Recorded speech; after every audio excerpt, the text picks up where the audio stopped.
Hello, everyone. Welcome back to Beat the Big Guys. I'm your host, Sandy Rosenthal. And today we are welcoming a guest from the great state of Texas. Ms. Lavinia Masters was born in Waco, Texas, grew up in Dallas, and is now in Lewisville, Texas. Hello, Lavinia. Hi, Sandy. How are you today? Hot. It's it's hot in New Orleans, and it's Oh my only goodness. it's only mid-May, and from what I understand, there's already a hurricane off the coast of Oh Africa wow. already, Really? and it's not even June 1. But Wow.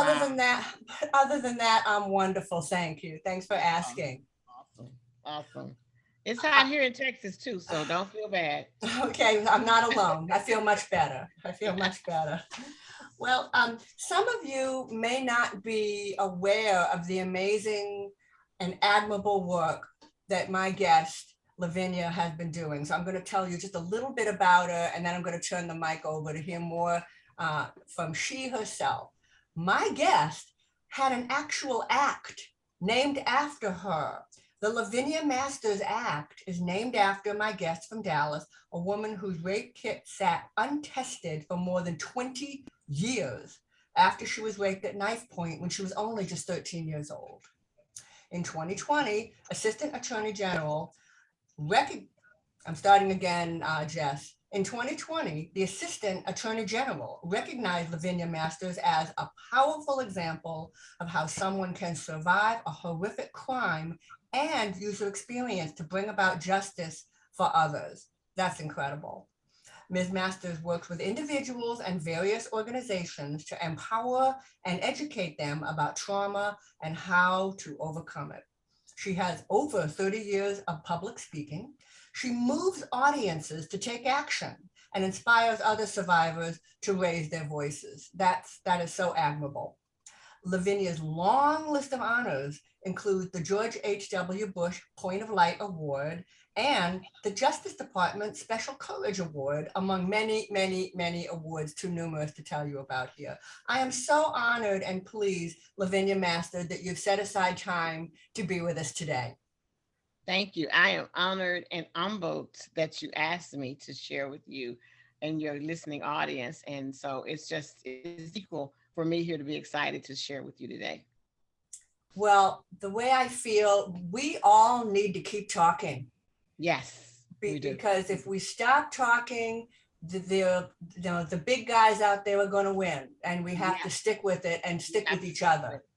That's Yeah. it. That is the key. And that's why I talk. I do. I talk because the big guys thought they defeated me in my rape case. And I was like, nope, you know what? My silence is no more. I will raise my voice, lift my voice, and hopefully with my voice empower others to do the same. I feel that is part of my purpose now from my pain. And my pain started when I was 13 years old, as you stated in the bio, and we were living in the West Dallas area at the time. We had just relocated from Houston. We had took a stench and living with Houston, my family and I, and we moved here to back to Dallas, our hometown. We were living with relatives, and it was a two-story project we were living in. So the adults were upstairs and the children were downstairs. And because I was the oldest, I got to sleep on the couch. I remember this night. It was hot then, like it is now, because it was July 31st. So that's dead summer in Texas. That is like one of the Lavinia, hottest moments. And we were, Lavinia, I'm sorry. yes, I apologize. I need to ask you to back up a little bit for two reasons. okay, One is the recording went out, and that's not your fault at all. The okay, okay, recording froze a little bit. But I also need to point out you're moving back and forth, and you need okay, to stay steady with your mic. okay. That way we can get the I bet. noticed, I sit back, but then I noticed the mic is up there. So I kept going. I'm like, oh, do I need the mic? Yeah. So am I good sitting back? Actually, I'm not sure the mic is even your mic is even working. Can you get close to your mic and speak to it for me, please? Hello? Okay, so you need to get a lot closer to your mic. Okay, Yeah, okay, yeah. I have my mic only maybe 5 or 6 inches away from my mouth. okay. Because you do need to be close to your mic. Okay, I'm really glad I stopped you right in the Yeah, beginning because my producer can easily edit, and then okay. and then the recording went out anyway.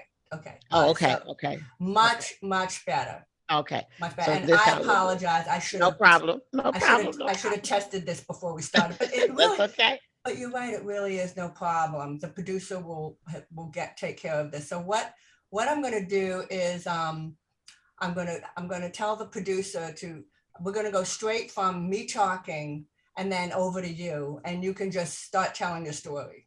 Okay. Okay, All right. okay, So take a breath, decide where you want okay, to start talking, start, and actually just start talking when you're ready. okay, okay. All righty. So my story begins when I was 13 years old and we were living in the West Dallas area. We had just relocated back from Houston because we had moved to Houston for a stint with our family. And so when we moved back to West Dallas, we lived with other family members and they were living in the projects out in West Dallas. It was a two-story project. The adults slept upstairs and the children slept downstairs. Since I was the oldest at 13, I was allowed to sleep on the couch. And while we're sleeping this night, mind you, it was stifling as far as the heat was. As I was sleeping on the couch, I remember specifically the fuzz on the TV. Anybody that's old enough to remember that when the TVs went out back in the day, the fuzz would come on. That means no more TV. We didn't have all the good apps and all that good stuff we have now. But anyway, as I'm sleeping, I am awoken out of my sleep by pressure on my throat and someone opening my legs and trying to pull my legs apart. And I didn't know what was happening, what was going on. It was dark. And like I said, the only light was the fuzz on the TV. And so as I opened my eyes, and there was this stench, it was a smell that this person had that was on top of me. And they were literally climbing on top of me with a knife digging into my throat as they were attempting to rape me. Well, the attempt finally it was a total violation because he did rape me. I don't know where he came from. I don't know why he chose me. I didn't know anything. All I know is I'm a 13-year-old child, innocent, my siblings on the floor sleeping right there in our presence, and he is raping me. He had no regard for my life, no regard for their lives, no regard if there was an adult upstairs. So you kind of figure this person has to be deranged to take this chance and violate me at this, in this time. And I was very angry. I was one of those 13-year-olds that tried to try to talk trash, trying to convince him to leave me alone while he's doing this. And he's telling me to shut up. He's pushing a knife deep in my throat. And he said he'll kill one of the children if I said anything. And I didn't think about that, him, I thought I didn't know what to think, honestly, because they were so quiet. And I started thinking, are they already dead? Is this a setup? Had he already been upstairs to my mom and my stepdad and my other family members, and I'm the only one left alive, and I'm going to die last. I all kind of things were running through my mind at this moment. So I went into a whimper as far as crying after he asked me how old I was. And so I figured if I said 12, at 13, you think you're a teenager, you're growing up, that he would change his mind and he would stop. But all he said was damn. And he proceeded to do what he did to me in my body. And that was rip away my innocence, treat me like I was a rag doll. And once he finished his act of raping me, he told me to go face down in the couch. And I didn't know what was going to happen next. I was terrified. I was already traumatized. I was afraid. I'm bloody, bruised, hurt, just everything in this moment in time. And nobody's there to rescue me. So I went face down in the couch. And as I'm laying there in the couch, it was a few moments that I don't know what he was doing, but I heard rattling. And so I didn't know what was going on, but I stayed there face down. And then I would say a few moments more, I heard the back door slam. He came through the front window and he went out the back door. So as the back door slammed, I still waited just a little while longer. I didn't know if it was a trap, if it was a setup. He was waiting on me to move because he did tell me that he knew my family, he knew where I was, and if I called the police, if he saw the police come, that he would come back and kill us all. So I didn't know what to think at this moment. But finally, a calm came over our home, the same calm that I had before I went to bed. And so at that moment, I shot upstairs screaming, bloody murder for my mom and my stepdad. Mom, somebody just raped me. And I screamed so loud, I promise you, I'm sure the entire neighborhood heard me, and that was my purpose. And so with that, after the rape, I say my second violation, and I always tell this story, and I don't tell the story to be vindictive, but it's important to me to share this part because this is why I also fight for victims. And that's because when the police came out, they questioned me, and it was the manner of questions that, the questions and how they questioned me. They asked me, "Are you sure it wasn't your boyfriend? Are you sure you didn't let him into the house? Are you sure you're not having sex? You don't want your mother to know?" I was devastated. I'm sitting before you, clothes ripped off of me, blood everywhere.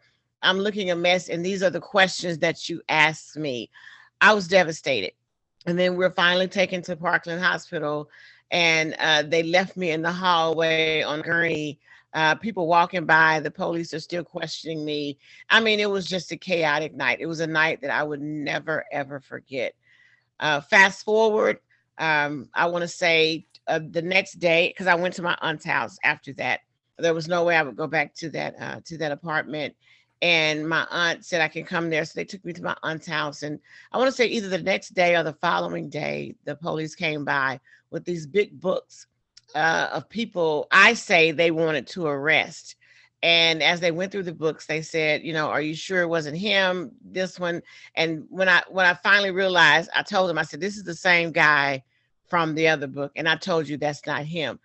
And they told me, "Well, it was dark. You said you had your eyes closed." I said, "Yeah, but I got a pretty good description because before I closed my eyes, and even though I was crying, I had my eyes like I was peeking at him. I figured he couldn't see me because it's dark anyway. He couldn't see me peeking at him, and I was basically drilling an image in my head of who this person was because I didn't know about DNA or anything of that nature. So I figured I would have to physically identify him and who he was as my perpetrator. So after the police left my aunt's house that day, I didn't hear anything else. I didn't hear anything else about my rape, what happened to me. My life began to, as I tried to grow up and be this normal kid that I was before my assault, it was pretty difficult because we didn't have these discussions in our family. My mother didn't have any answers. And now that I see how the police did things, it's like she had questions. She doubted. I mean, what's really happening here? Because this is what the officers did. They cast doubt in everybody's mind. Like, was there really a true crime here? Even though the evidence is everywhere, but it's just the way things happen. And so I began to act up in school. I began to start fights. My grades started failing me, slipping, and still no one said this is not the same child that was here. She was straight A. She was yes, ma'am. No, no, sir. She was like, I was considered like the teacher's pet. And now I was the teacher's nightmare. And nobody seemed to have seen the difference. And so I just made it. I just basically floated through school, floated through life. And I eventually got married. I'm still married to my husband 32 years later this September. And that's a blessing within itself because that was a very difficult thing to do, but I felt safe with him. I trusted him. And I still feel that way with him now. And he's always been that person to talk to me about it and let me discuss, the things that happened to me. So as I went on my healing journey, this took years and years that it took because my marriage in the beginning, like I said, it was very tough for us. And most of it was because I had a victim mentality. And there were some things that I was like embodied within myself that I was not willing to share emotionally, physically, or psychologically within my marriage. But as I began to heal, I realized that I had to change how I do things and how I look at things. And I did that basically through my faith in God. I didn't have any counselors because I didn't know, and as your listeners can probably tell, I'm a Black woman, and our families, our communities, we really didn't go do therapy or counseling. That was almost like not an option. So our mental health failed a lot when we went through abuse or childhood sexual abuse or rape or physical abuse, domestic violence. So those mental deficiencies were definitely there, but I realized I had to work on them. And I did that through journaling, through prayer and meditation, and just really focusing on me. Well, as I finished my healing processes, or still in my healing process. But when I got to a point, well, I felt brave enough, and that I was being brought out of something so damnable that I had to go back and save and help others.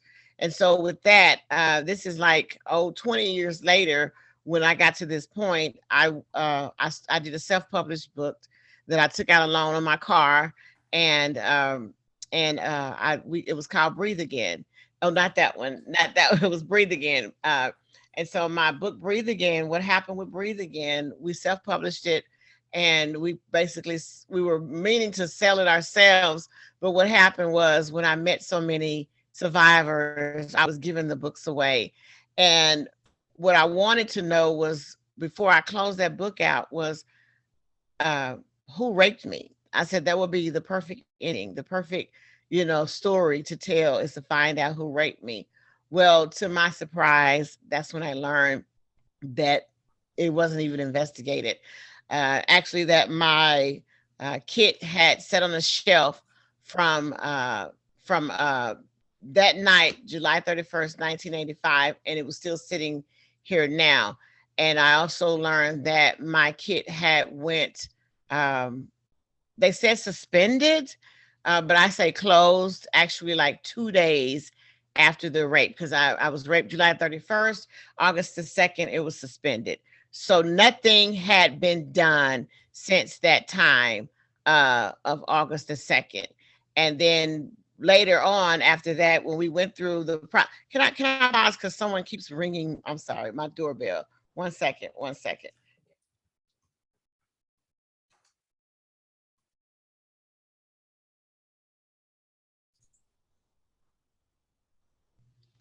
So once I realized that my kit was not investigated, had nothing had been done, uh, for over 20 years, I went into a different mode. I went into a different, I was angry, but I knew that my healing processes were not in vain. So there was something I had to do with this anger. I learned that I was not the only victim of the backlog, but there were thousands, about 20,000 in the state of Texas at the time when I started my campaign. And worldwide, or well, not worldwide, US wide, they said it was about 400 and I want to say 60,000. So about half a million. And to this day, I still say that there were more, because I think there was just the numbers that were not reported. And at the time, they weren't calculating the people that knew their perpetrators. So when all of this happened, and Sergeant Wells, she's retired now, love him for life. He's the one that reopened my case. When we found out, when he told me, he goes, Lavinia, now we may, they did the book, came out, did the buccal swab. They finally found my information in my kit. Now that did take a few months for them to do that among the shelves. And so for him to investigate the kid and open it up, there were some things he had to tell me. One of the things he told me was that I missed 2 statute of limitations. I had missed one 5 years after the assault, and during the process of the laws had changed, it was 10 years after my 18th birthday. So at this moment, I realized even if they found my perpetrator there, I would not get any justice. There was nothing I can do about it. And then I also learned that because they didn't know anything about the guy, that if they couldn't find him, well, let me say it this way. If he wouldn't be in CODIS if he wasn't a felon. So if he hadn't committed other crimes that would warrant him as a felon, he wouldn't be in CODIS. So it would, with my DNA, having my DNA, they still probably couldn't have any answers. I was a little bit perturbed about all of that, because that was ridiculous to me. I was 13 years old, and I thought you were searching high and low for my perpetrator, only to get bad news over 21 years later when I had to inquire. And we did that with the Debbie Smith Act when they made the funding available. And so we did, after, I want to say it took almost a year with this entire process. And Dallas Police Department was able to find my perpetrator through DNA evidence.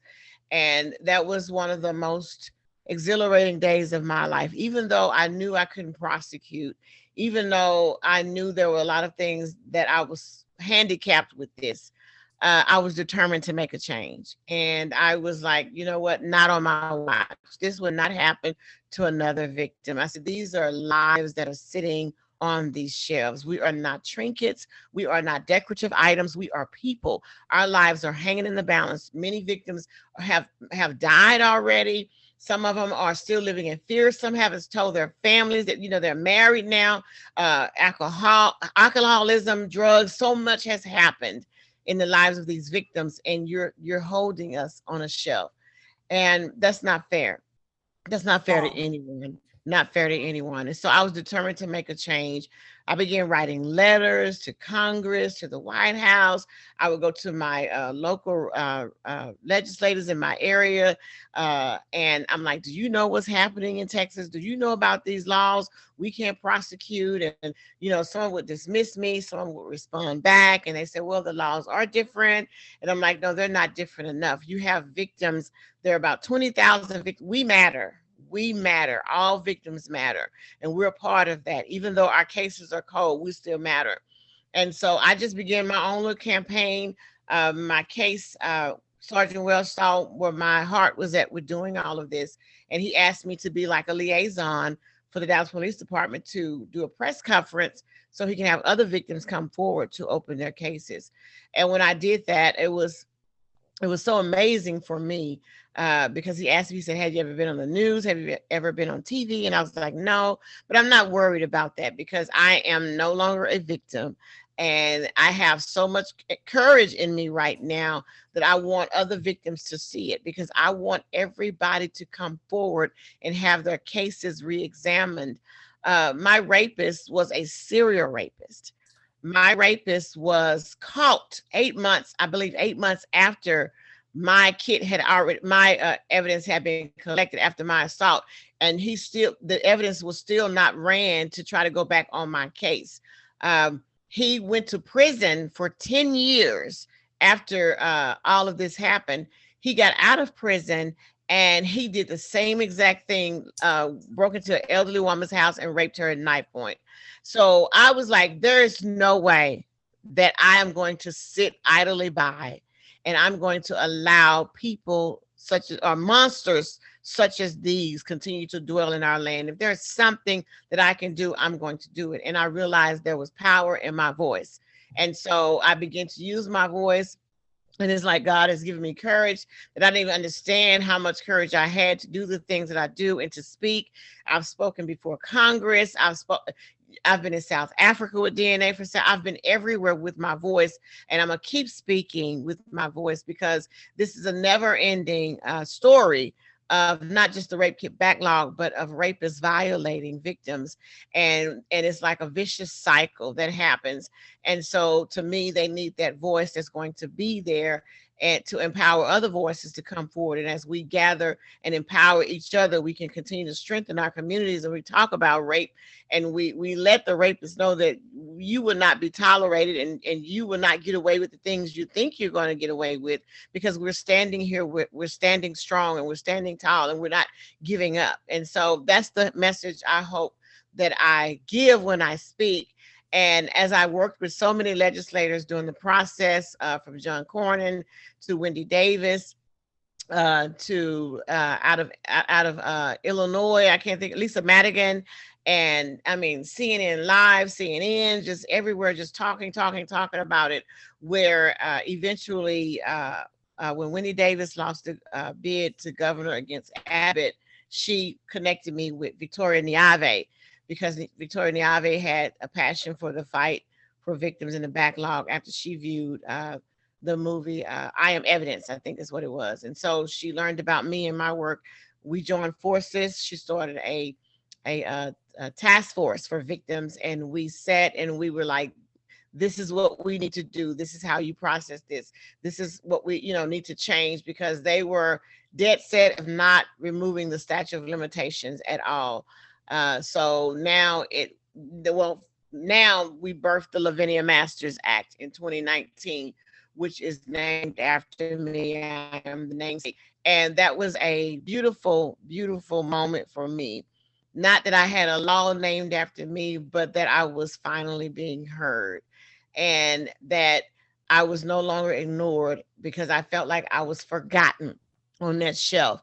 And the Lavinia Masters Act is the voice of all victims of sexual violence to me in Texas. You are Lavinia Masters. You are the Lavinia Masters Act if you have been violated in Texas and your kid or any time has passed with the processing of your evidence. And so it's not just for me, it's for all victims. It's for all of our justice. It's for all of our emancipation to be free, because it's a great thing to be able to give back to others. And it Yes. and it and it continues to heal me daily, daily.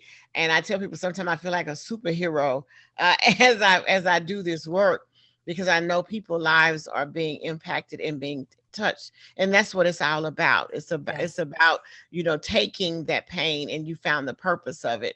And you know that the things that happened to you were not for naught. It was not just because it happened and woe is me. I feel like it happened because I was trusted enough to give back and go help others because of the world we live in. We live in a world where there is evil, and people do have a choice. They make choices, and some make the decisions to do Well, harm to others. those evil people are in trouble now because you're here, because you've started Yes, as you're talking. So, yes, Lavinia, I know you are only 13 years old. I yes, just have to say, and I'm sure our listeners have already decided this, you are one of the more mature 13-year-olds I've yes. ever heard of. Um, uh, but how did you feel People say I when had you an were, old soul. yeah, My yeah. grandmother helped raise us. She died when I was 9, and Oh, so my mom always. It was my mom, and I'm actually named after my grandmother. My mom oh, was like I was my grandmother's baby when I was born, and so my mom always lived with my grandmother until my grandmother passed. And it's funny, people said I had an old soul you do. because she would have conversations with me. I mean, and I remember, and I even now tell people, I said I used to go, "What is Mama talking about?" I called her Mama, and she would just talk. I mean, she would just give me wisdom as a little girl, and I would listen to her, And so I'm thankful for that, because I'm sure, I'm confident that that is a lot of the things that I use now in my fight, and because that's how she was, and that's how my mother was.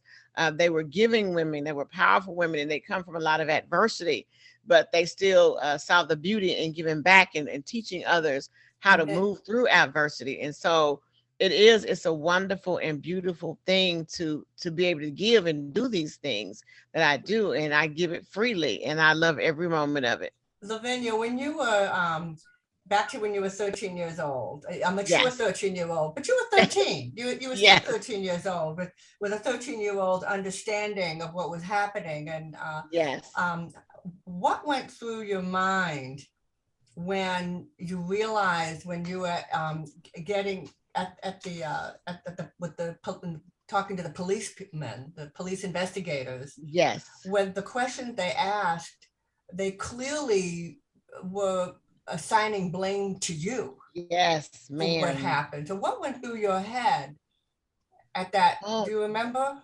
I I know. remember, I remember I was so hurt. I was so devastated. I felt betrayed. I actually thought that the police would be on my side in this instance. And to hear that questioning, it blew me away out, because I was like, what? Did they What? know you were 13? They knew I was 13 years old. I was not, and I was not, I was still innocent.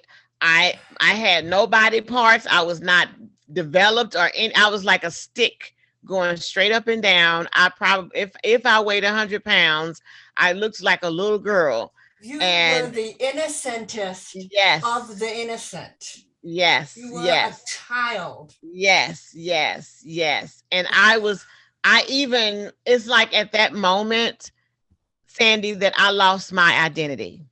Like I didn't know who I was. And The I fact that you questioned. the fact that you got through this and did not Yes, go to drugs and alcohol yes, Yes. I mean, who knows of any things? It's Yes. remarkable, Yes. but still, throughout, you still were mature enough, and which is remarkable, to think to yourself, I need to see Yes. what this attacker looked like, this criminal Yes. looked Yes. like, Yes. and you open your eye a little so that you could see. That was Yes. really smart. Yes. You know, you Yes. are really the most mature 13-year-old Yes. I Yes. think I've Yes. ever met. So tell us Yes. a little bit about why you wrote this book that I'm holding in my hand. The Okay. title of this book is A Twist of Hope, Journaling and Affirming, Writing Your Way Back to You by Lavinia B. Masters. The Twist of Hope. My book that I'm my actual second, well, it's not a second, but the book I'm writing now is going to be titled A Twist of Hope. And it's going to be the story of the Lavinia Masters Act and all of the things that led up to it. What I did first, I put the journal out first, uh, like a prequel to my book that's going to be released. And I did that because what happened is when I went through my healing processes, I realized how important it was to express myself. And I express myself through writing. Even when you're angry, you can write, But I also learned that it was important to affirm every day, affirm who you are. And so I did it on I think I did an 8 day in my journal, and I'm challenging people to affirm and journal for 8 days, um, and be really into it, not just haphazardly, or let me think about it, or just really get into journaling in those 8 days, and writing your feelings after, if you've been traumatized by sexual abuse or any kind of trauma, but realizing at the same time that you still have control over you. You still have control over your emotions. You're still here. You are the power, because the power lies within you. And in 8, and I use the number 8 for one. It's beautiful how it is. House Bill 8 is House Bill 8, the Lavinia Masters Act, and 8 in the Bible, because I'm a woman of faith, is the number of completion.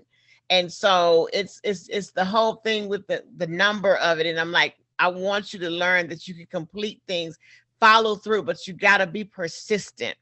And it may take longer for the entire healing process, but at least be consistent and persistent in your healing processes. Be determined and know what you can do. And that's why it's like I'm almost pushing you, with that 8 day, and say, I'm going to complete this. Not saying you're going to be Kind completely of healed, tough love. but yeah, kind of tough love.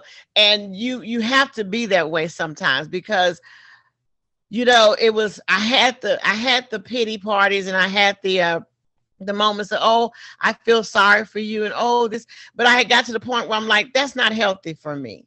Because it's like you're keeping me there in that space, and I don't want to be there. And I appreciate you being, empathetic and sympathizing for me, but help pull me out at the same time. Don't pat me on the head and keep me there and I'm still sitting there, but pull me out and say, come out of this, but have a heart and compassion with it. But at some point, you have to be persistent with it as well. And so that's what that's about. And it's like giving you just a few quotes of affirming thing, and just realizing who you really are. You're still here. And Yes, that's what I had to realize. I'm still yes. here. And The even Levi- though we think that they've taken everything away from us, they haven't. They haven't taken it all from Good. us. We're still here and we still possess it, Yeah. And so I'm angry and hating a person for all these years, and he didn't even know my name, And so I'm like, I'm Lavinia Masters, I run this. He And doesn't run this. Uh-huh. speaking of the, I'm sorry, did you have another thought that you wanted to complete? No, you're fine. You're Okay, fine. the Lavinia Masters Act. And you mentioned earlier that you didn't do this work to have something named after you, and Yes. I understand that. I do. And I understand how it was an affirmation, and part of a goal toward a mission. There are many Yes. goals toward a mission. And I understand you didn't do that for your name. Yes. On the other hand, and this is important for you listeners to hear, that Ms. Masters having an act named after her gives her enormous credibility and Yes. strength to beat Yes. the big guys. Yes. So, Yes. so even though she didn't do it for that, it can be Yes. used as long, and I know Ms. Masters is doing it. She's using humility and Yes. warmth, Yes. when Yes. she puts a message out there Yes. that this act was created for a reason. And so Yes. whenever something's named after you, or if you listeners out there, or if you are given some sort of award for your work, Yes. Yes. don't be over humble and kick it away. Yeah. That Yeah. Yeah. that is a vote of confidence in you Yes. and your work, which will help Yes. you beat the big Yes. guys. Yes. Yes. So, Yes. so anyway, Yes. and congratulations again. But Thank you. Lavinia, do you feel like you're still healing? I feel like I'm, it depends on what people consider healing. Okay. I feel like I'm still evolving. Okay. Healing can be perpetual process, but I feel like I'm still evolving. Mhm. I can't name many triggers. Only triggers I really have is when I see how injustices are still happening to others. And that angers me because I'm like, we've come a long way. And I'm not the one to sit at a table and tell you a bunch of lies about, oh, it's great now. That's not me. Uh, we're going to make it great. I'm going to tell you that we're fighting because I'm on the governor's task force. I'm on TASA's sexual assault advisory board. I'm on many things in the state of Texas fighting for victims behind the scenes. And I'm also the one that that gives them hell behind the scenes because I'm truly there fighting for victims. And my mind is that everybody's mindset should change when it comes to how we deal with victims of sexual violence. Because obviously it wasn't completely on us. That's why we're in the state we're in now with rape kit backlogs and victims not wanting to report their crimes and victim blaming and all of that. So I would say that it's empowering for me. It's giving me more strength as far as my healing processes because I feel that my wound is at a point where it can't be opened anymore. So it's just like you're just strengthening me now. You're empowering me, and it's fuel for me to do the things I do. And that's the message I really want to give because I don't want people to think that, once you've been bruised or broken by sexual violence, that you'll never be the same. You'll never be whole again. And I don't believe that because I feel that I'm completely whole woman. I am completely whole, and I'm not. We're all vulnerable to something, but I don't believe the sexual violence for me. That makes my husband nervous because I'm not scary. He's like, oh my God, I'm not that scary person. I'm not intimidated by men or women.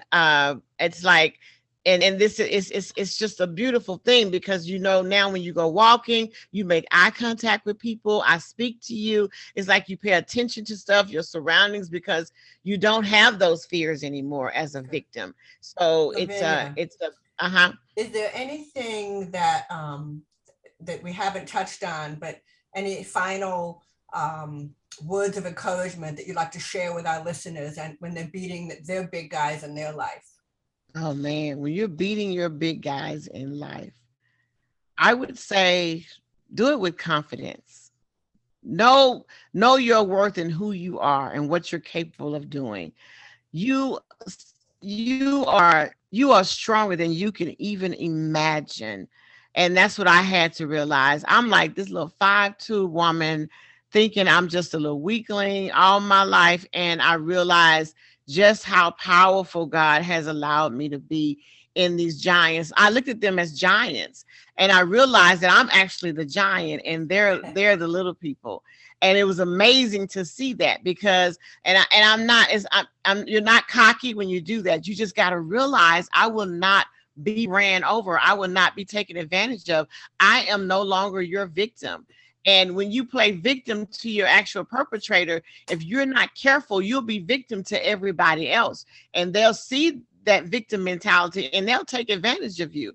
And when you come out of that and you realize your strength, that's how you beat the big guys, because the big guys will still play victim, have you play victim for them. And I'm like, I'm nobody's victim. So don't come with me, don't come to me, don't step that way. We're not gonna tolerate that over here. So Lavinia, I need to have you back and to have you expand on that last sentence. yes, And yes, you just turned everything on its head. I talk about beating the big guys, and you say, "Oh yes, no, I'm the big guy, and you're the yes, little guys." You've turned it on yes, its head, and I yes, love it. yes. Thank you. Thank you Thank so you. much, Lavinia Johnson, for making time to be on my show. And Yes, I hope all of you enjoyed this episode. Be sure to yes, be sure to subscribe, rate, and review this podcast on all of your favorite platforms. And remember, no matter who you are, you too can beat the big guys. yes. Okay, stay with me. I'm going to Okay. stop recording.